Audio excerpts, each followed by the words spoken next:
Salut chers panafricanistes, chers affaires youtubeurs et puis combattants pour l'émergence africaine. Alors c'est le Bénin de Yingui. Aujourd'hui j'aimerais, n'est-ce pas, qu'on parle un peu, n'est-ce pas, de ce débat sur les 32 PV, cette affaire de 32 PV ou alors cette affaire, ce scandale des 6 PV. Ici on a cet acronyme selon lequel 32 PV égale 6 PV. Vous vous souvenez, ce chiffre 32, c'est un chiffre magique. 32 PV, il y a de cela un peu plus de 10 mois, 32 gigas était égal à 500 gigas. Alors de quoi est-il question? Les avocats, ou alors le candidat Kamto a demandé au Conseil constitutionnel, n'est-ce pas, de demander à Elekam, d'ordonner à Elekam de venir avec les procès verbaux. C'est-à-dire que les procès verbaux de tous les 32 procès verbaux qu'ils ont demandé depuis le premier jour des audiences. Le président du tribunal n'a fait que renvoyer, n'est-ce pas, cette requête ou alors une décision sur cette requête en disant que plus tard ou alors à la fin.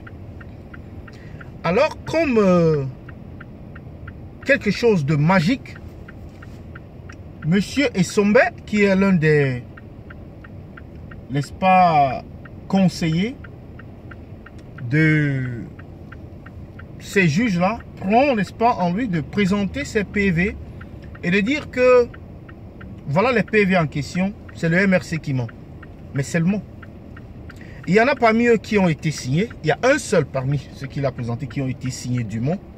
Et il y a tous les autres 5 qui n'ont pas été signés dûment.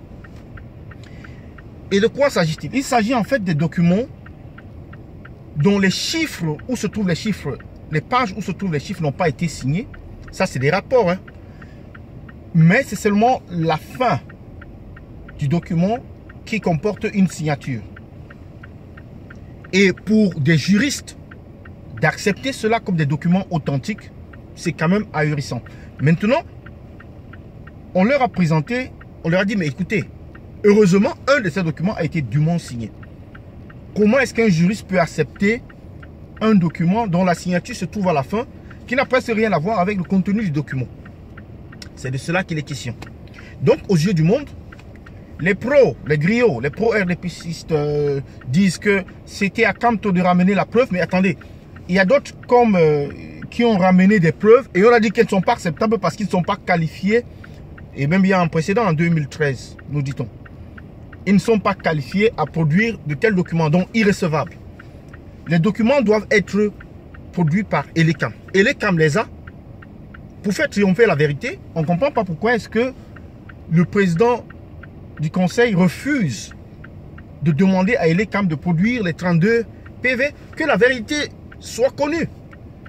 C'est de cela qu'il est question. C'est de la manière dont ce procès se passe.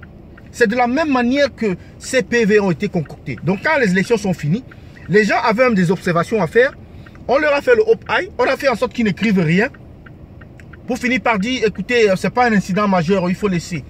Oui, tous ces incidents, vous voyez bien, ces incidents ne figurent pas dans les PV. Parce que les présidents des bureaux de vote ont soit dit, je suis pressé, je dois rentrer chez moi. Oh, écoutez, cet incident n'a pas quand même affecté le vote et le vote s'est quand même bien déroulé à la fin, on a rectifié le problème. Non, mais il faut que ce soit écrit dans le rapport, dans le PV. Et on se retrouve donc là, dans un grand scandale, jamais vu ailleurs. Et le président Kamto a bien précisé que nous vivons dans le monde. Dans le monde, imaginez-vous, même à La Haye, il y a les projets qui se passent là-bas. Et on utilise des photocopies, on utilise des trucs. Mais si on demande l'original, le juge va ordonner qu'on apporte l'original, puisqu'il existe, il est quelque part. Pourquoi est-ce que ça pose un problème de le présenter? Ils l'ont, d'après eux. Le Conseil constitutionnel a ces 32 documents. Mais ils refusent simplement de les présenter. Ce qui montre, n'est-ce pas, que ce Conseil constitutionnel est au service d'un parti, le RDPC, est au service d'un homme, et donc n'est pas au service du peuple camerounais.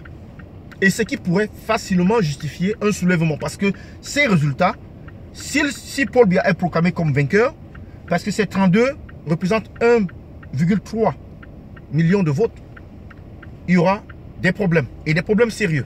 Et la communauté internationale était plus à témoin. J'attends vos commentaires.